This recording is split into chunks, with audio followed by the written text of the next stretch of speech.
चले थे साहब कुरान बदलने, चले थे कुरान की 26 आयतों को निकलवाने।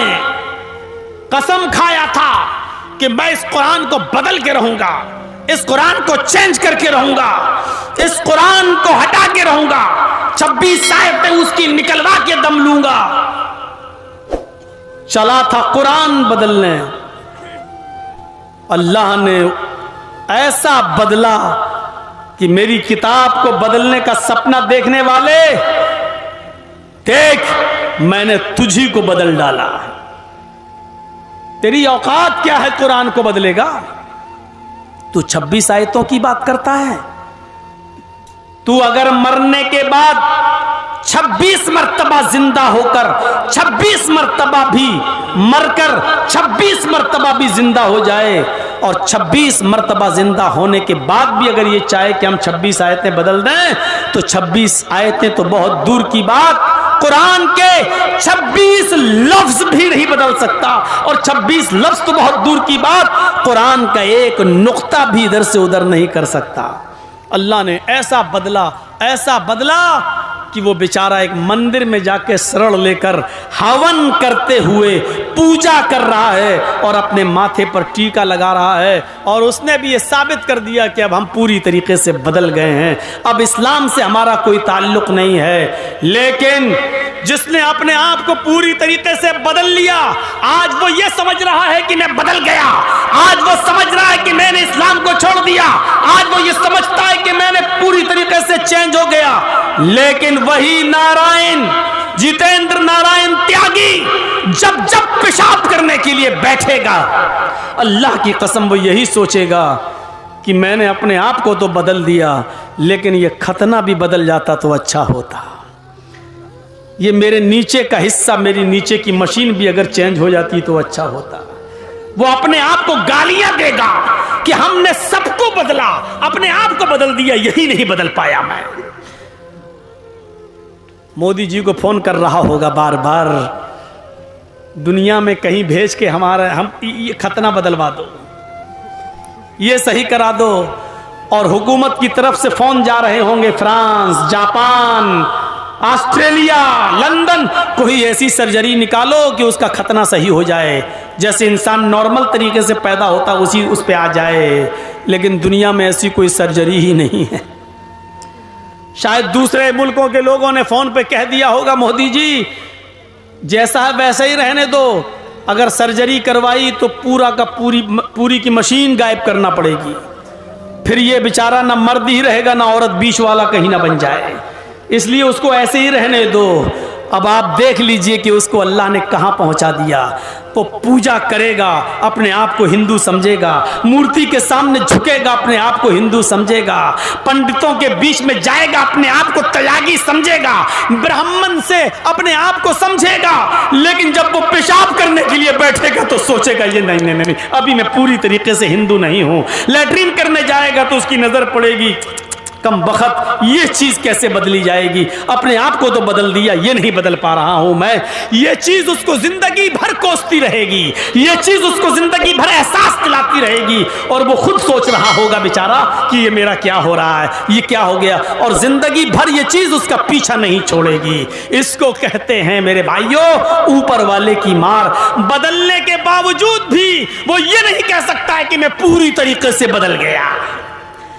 पूरी तरीके से इस्लाम को छोड़ने के बावजूद वो ये नहीं कह सकता कि मैं ऊपर से नीचे तक पूरी तरीके से मैं हिंदू हूं, वो ये नहीं कह सकता है, क्योंकि हिंदू भाई हमेशा यही गाली देते हैं, हमें कटुए, कटमुल्ले, कटुए, हमको जिंदगी भर यही गाली देते हैं। अब वो इसको क्या कहेंगे? ब्राह्मण तो है, हिंदू तो है, लेकिन इसको हम कहेंगे कटुआ हिंदू। तसव्वुर करो कि ये चीज पंडितों को भी सोने नहीं दे रही है, ये चीज उसको हिंदू बनाने वालों को भी सोने नहीं दे रही है। और वो यही बहुत से लोगों ने कह भी दिया, हट ये हिंदू कैसे हो सकता है, इसका तो खतना हो गया है, ये खतना सही कराए तब हम इसको हिंदू। बहुत से हिंदू संगठनों ने ये कह दिया है, तंजीमों ने ये कह दिया है कि हम इसको हिंदू मानते ही नहीं है। मेरे भाइयों, एक ही मंदिर के पुजारी ने न कहा है, लेकिन बहुत से लोगों ने उसको हिंदू मानने से भी इनकार कर दिया है। आने वाला वक्त देखिएगा, जो अपने बाप का ना हो, जो अपनी माँ का ना हो, वो किसी और का भी नहीं हो सकता है। आने वाला वक्त देखिएगा, जो हाल सलमान रश्दी का हुआ, जो हाल तस्लीमा नसरीन का हुआ, जो हाल तारिक फतह का हुआ, वही हाल इसका होगा। आज सलमान रश्दी को भी जब उसने कुरान के खिलाफ आवाज उठाई तो दूसरे लोगों ने उसको हाथों हाथ लिया, ईसाइयों ने हाथों हाथ लिया, अमेरिका ने हाथों हाथ लिया, लंदन वालों ने उसको हाथों हाथ लिया। लेकिन जब वो अपने मजहब का ना हुआ तो दूसरों का कैसे हो जाएगा। जब उसने ईसाइयत पर कीचड़ उछाला, जब उसने यहूदियत पर भी किताब लिखी तो उन लोगों ने भी उसको वहां से निकाल दिया। तस्लीमा नसरीन का यही हाल हुआ, जब उसने इस्लाम के खिलाफ किताब लिखी लज्जा, तो उसको दूसरे मुल्कों ने बहुत सराहा, लेकिन जब उसने दूसरे मुल्कों में जाकर जब उनके मजहब के खिलाफ आवाज उठाई तो उसको भी उस मुल्क से निकाला गया और उसको भी गालियां दी गई। एक दिन यही होगा इसका भी। इसकी इज्जत उस वक्त तक है जब तक मोदी जी हैं। मोदी गए, ये भी गया, और कभी ना कभी तो जाएंगे मोदी जी। हमेशा कोई रहा है, कभी तो जाएंगे। हैं? राहत इंदौरी ने कहा था, जो आज साहिबे मसनद हैं कल नहीं होंगे। जो आज साहिबे मसनद हैं कल नहीं होंगे। किराएदार हैं, जाती मकान थोड़ी है, जाती घर थोड़ी है इनका, किराएदार हैं।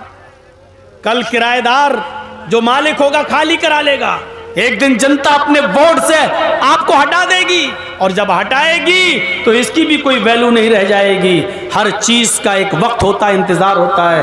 अच्छा हुआ चला गया। कुरान को बदलने का सपना तो वो कभी देख ही नहीं सकता था, इसलिए कि कुरान किसी के बाप की किताब थोड़ी है कि जो चाहे उसको बदल दे। ये कुरान अल्लाह की तरफ से नाजिल की हुई किताब है।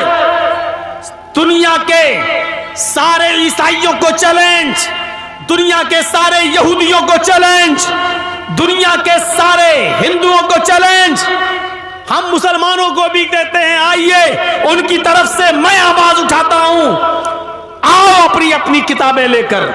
बुद्धिस्ट अपनी किताबें लाएं, सिख अपनी किताबें लाएं, क्रिश्चियन अपनी किताबें लाएं, यहूदी अपनी किताबें लाएं, हिंदू अपनी किताबें लाएं, मुसलमान अपनी किताब लाएं, और सबको लाकर एक मैदान में जमा कर दें। एक किताब भी बाकी ना छोड़ी जाए धार्मिक, और घासलेट डालकर, मिट्टी का तेल डालकर उन सारी किताबों में आग लगा दी जाए, उन सारी किताबों को जला दिया जाए, उन सारी किताबों को राख कर दिया जाए। उसके बाद कहा जाए, आए ईसाइयों आओ, लाओ अपनी इंजील जिंदा करो। अल्लाह की कसम, सारे ईसाई मिल जाए इंजील जिंदा नहीं कर सकते। आओ यहूदियों, आपकी अपनी किताब तौरात जिंदा करो। यहूदी मर जाएंगे, तौरात जिंदा नहीं कर सकते। आओ बुद्धिस्टों, अपना बुद्धिज्म जिंदा करो। बुद्धिस्ट लोग अपनी किताब नहीं सुना पाएंगे। आओ सिखो, तुम अपना गुरु ग्रंथ पेश करो, वो भी नहीं कर पाएंगे। सारे धार्मिक विद्वानों से कहो अपनी अपनी किताबें जिंदा करो, नहीं कर पाएंगे। मुसलमानों से कहो तुम्हारा कुरान भी तो जल गया है, तुम अपनी किताब लाओ। एक छोटा सा बच्चा 10 साल का, 11 साल का, 12 साल का मुसलमानों के सफ में खड़ा होगा, उठेगा और पढ़ेगा, बिस्मिल्लाहिर्रहमानिर्रहीम, अल्हम्दुलिल्लाहि रब्बिल आलमीन, अर्रहमानिर्रहीम, मालिक यौमिद्दीन। यहां से शुरू करेगा और कुल औज़ु बिरब्बिन नासी मलिकिन नासी इलाहिन नास मिन शर्रिल वसवासिल खन्नासिल लज़ी युवस्विसु फी सुदूरिन नास मिनल जिन्नति वन नास तक पढ़कर सुना देगा। ये 10 और 11 साल का बच्चा सारे मजहबी उलमा को, विद्वानों को थप्पड़ मारते हुए कहेगा कि हमने अपना पूरा कुरान सुना दिया, तुमने उस कुरान को तो जला दिया जो कागज पर लिखा हुआ था, तुमने उस कुरान को तो जला दिया जो तुम्हारे टुकड़ों पर, कागज के टुकड़ों पर लिखा हुआ था, लेकिन तुम उस कुरान का क्या करोगे जो मेरे सीने के अंदर महफूज है, जो मेरे दिल के अंदर महफूज है। मेरे भाइयों, कुरान एक ऐसी किताब है जो जलाने के बाद भी न जल सके। पूरे कुरान को समंदर में डाल दो तो समंदर उसको डुबो न सके। मेरे भाइयों, यहां से आप अंदाजा लगाइए, दुनिया की सारी किताबें जल जाएं तो दोबारा कोई उनको लिख नहीं पाएगा, लेकिन कुरान को अगर जला दो तो दूसरे ही दिन उसको तमाम की तमाम हाफिज मिल जाएंगे लिखने के लिए, तमाम की तमाम हाफिज मिल जाएंगे उसको सुनाने के लिए। ये चले बेचारे कुरान को मिटाने, ये चले बेचारे कुरान की आयतें बदलने। अल्लाह तबारक व तआला ने सच फरमाया, इन्ना नहनु नज़्ज़लना ज़िक्रा व इन्ना लहू लहाफ़िज़ून। हम ही ने इस कुरान करीम को नाजिल किया है, हम ही ने इस कुरान करीम को उतारा है और हम ही इसकी हिफाजत फरमाएंगे, हम ही इस कुरान करीम की रक्षा करेंगे। ये कुरान न कभी मिटा है न कभी मिटेगा, और 1400 साल पहले, 1400 साल से इस कुरान को मिटाने की बड़ी कोशिशें की गई हैं। ये तयागी, ये कोई नया नहीं है, इससे पहले भी बहुत लोग उठ चुके हैं इस कुरान के खिलाफ आवाज उठाने के लिए, इस कुरान के खिलाफ जबान चलाई है उन्होंने, लेकिन सबने शिकस्त खाई है और सबको मुंह की खानी पड़ी है। तो मेरे प्यारे साथियों, ये कुरान एक ऐसी किताब है जो कभी किसी के मिटाने से नहीं मिट सकती है। ईमान पैदा हो। ये कुरान की चंद आयतें जब किसी के कान में पड़ जाती थी तो उसके दिल की दुनिया बदल जाती थी, दिल की दुनिया बदल जाती थी। कुरान की चंद आयतें सुनी थी हजरत उमर फारूक ने, जो अपनी बहन को मारा था, अपने बहनोई को मारा था, लेकिन कहा तुम लोग ईमान से बाज नहीं आ सकते हो तो चलो कुरान पढ़ के सुनाओ, देखिए जरा ये ईमान है। हजरत उमर फारूक निकल तो रहे जनाब मोहम्मद रसूलुल्लाह को मारने, तलवार निकाल ली कि आज मोहम्मद को कत्ल कर देंगे सल्लल्लाहु अलैहि वसल्लम, लेकिन रास्ते में किसी ने कहा कहाँ जा रहे हो, जवाब दिया मोहम्मद को मारने।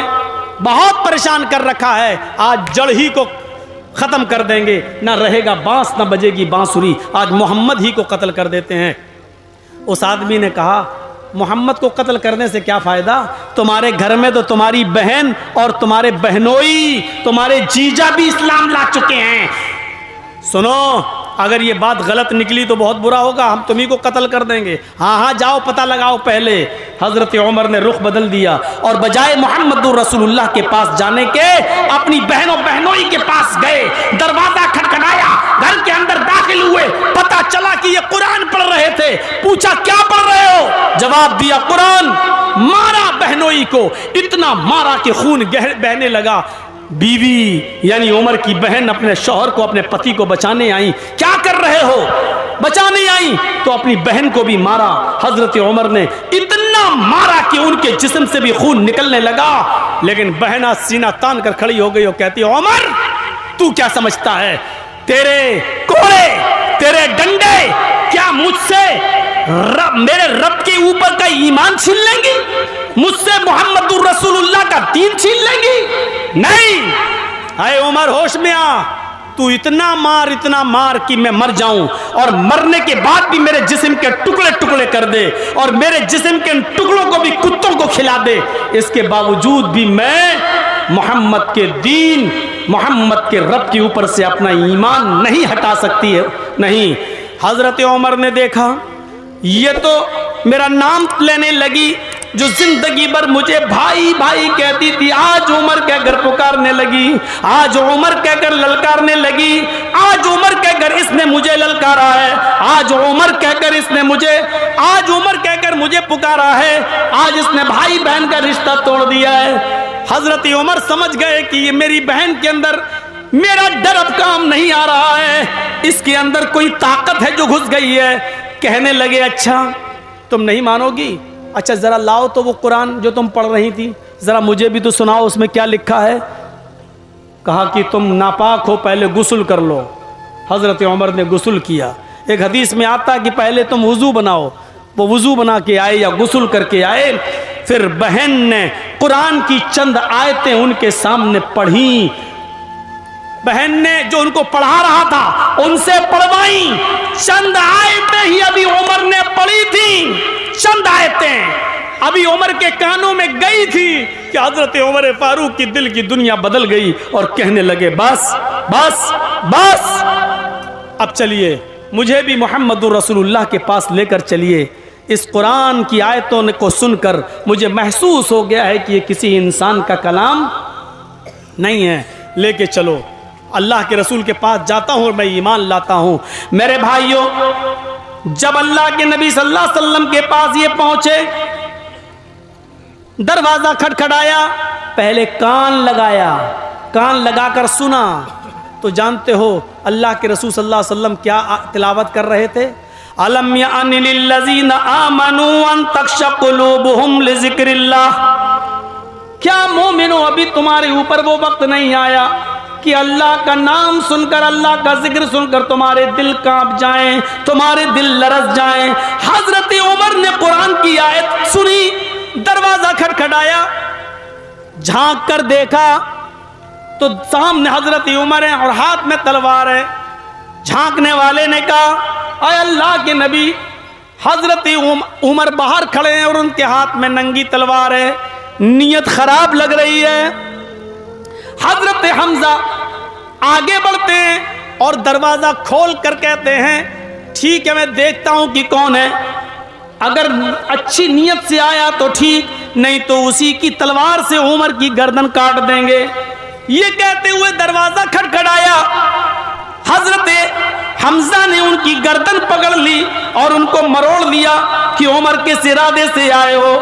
हजरत उमर कहते हैं अभी अभी मोहम्मद रसूलुल्लाह तिलावत कर रहे थे, अलम यानि लिल्लज़ीना आमनू अन तख्शअ कुलूबुहुम लिज़िक्रिल्लाह, क्या अभी वो वक्त नहीं आया अहले ईमान के लिए कि अल्लाह का नाम सुनकर, अल्लाह का जिक्र सुनकर उनके दिल कांप जाए। हाँ हाँ मेरा दिल कांप गया है, उमर इस्लाम लाने के लिए आ गया है, उमर की नीयत साफ है, मैं इस्लाम लाने आया हूँ, मैं इस्लाम कबूल करने आया हूँ। और फिर हजरत उमर फारूक ने इस्लाम कबूल कर लिया। 39 आदमी पहले मुसलमान हो चुके थे, 40 में हजरत उमर थे। कितने?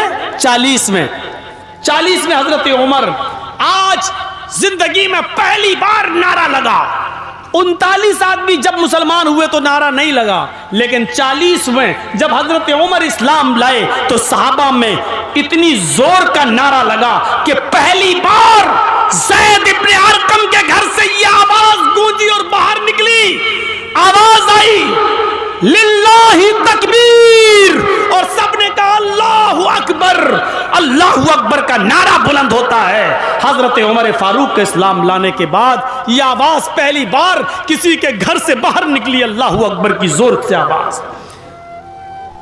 अल्लाह के नबी ने कहा उमर आज मैं इतना खुश हूं, इतना खुश हूं, इतना खुश हूं कि दिल चाहता है कि तुम जो मांगो आज मैं तुम्हें इनाम में दूं, जो मांगो वो मैं तुम्हें इनाम में दूं। हजरत उमर कहते हैं अय अल्लाह के नबी क्या आप मुझे इनाम देना चाहते हैं? हाँ बताओ अय उमर तुम्हें क्या चाहिए? हजरत उमर ने जो जवाब दिया वो सुनिए। अय अल्लाह के नबी मैं चाहता हूं आपके 39 आदमी जो इस्लाम ला चुके हैं वो आज खाने काबा में जाकर नमाज अदा करें, आप उनके इमाम बने। आपको अब तक खाने काबा में घुसकर नमाज नहीं पढ़ने दी जा रही है, खाने काबा में आपके ऊपर रोक लगी हुई है। मैं चाहता हूं कि आप उन लोगों को नमाज पढ़ाएं और 39 लोग उनके पीछे नमाज पढ़ें। अल्लाह के नबी ने कहा उमर और तुम क्या करोगे? आए उमर तुम क्या करोगे? मैं नमाज पढ़ाऊं और सब लोग मेरे पीछे नमाज पढ़ें तो तुम क्या करोगे? कहा अल्लाह के रसूल, मैं नंगी तलवार लेकर काबा के दरवाजे पर खड़ा हो जाता हूं। मैं नंगी तलवार लेकर काबा के दरवाजे पर खड़ा हो जाता हूं और देखता हूं किसकी मां ने किसको कितना दूध पिलाया है, किसकी मां ने किसको कितना दूध पिलाया है जो आपको नमाज पढ़ाने से रोक सके। देखिए, ईमान जब उमर के अंदर पैदा हुआ, कुरान की आयतें पढ़ी और इस्लाम लाए। जब ईमान इनके अंदर पैदा हुआ तो इतनी बहादुरी पैदा हो गई कि अकेले तलवार लेकर खड़े हो गए। आप नमाज पढ़ाइए, सारे सहाबा आपके पीछे नमाज पढ़ेंगे। देखता हूं दुनिया की कौन सी ताकत आपको नमाज पढ़ाने से रोक सकती है। मैं भी देखूं कि कौन है जो आपको नमाज पढ़ाने से रोके। और जिंदगी में पहली बार मुहम्मदुर रसूलुल्लाह सल्लल्लाहु अलैहि वसल्लम ने खाने काबा के अंदर नमाज पढ़ाई और हजरत उमर खाने काबा के दरवाजे के बाहर खड़े होकर लोगों से कहते रहे, आओ देखें कि कौन मोहम्मद को नमाज पढ़ाने से रोकता है। ये बहादुरी, ये जुर्रत, ये बहादुरी, ये जुर्रत पैदा हुई थी ईमान से। तो आज ईमान हमारे अंदर नहीं है, ईमान है तो अमले साले हमारे अंदर नहीं है। मुझे बताइए, और एक बात दिल से बताइए, क्या सुमैया रजी अल्लाह ताला अन्हा का वाक़या आपने नहीं सुना? पहली औरत थी जिसने इस्लाम की राह में सबसे पहले शहादत हासिल की। औरतों में सबसे पहले कौन शहीद हुआ? हजरत सुमैया। बूढ़ी हो चुकी थी, लेकिन अबू जहल ने पीछे से उसके हाथ बांध दिए। तबकात पढ़िए इब्ने साद की। अबू जहल ने उसको बढ़ाना कर दिया। बूढ़ी औरत जिसका एक जवान बेटा हो अम्मार, जिसका शौहर यासिर, और एक बूढ़ी औरत को अकेले खड़ा कर दिया जाए और उसको नंगा कर दिया जाए।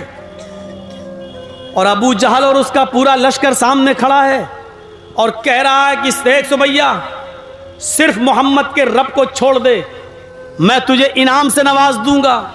लेकिन ईमान की ताकत देखिए सुमैया के अंदर, क्या कहती है? अबू जहल, बेकार कोशिश कर रहा है तू मुझसे ईमान छुड़ाने की, फेल हो जाएगा, नाकाम हो जाएगा, क्योंकि तू मुझसे इस्लाम या ईमान को दूर नहीं कर सकता है। अबू जहल ने नेजा उठाया और सुनो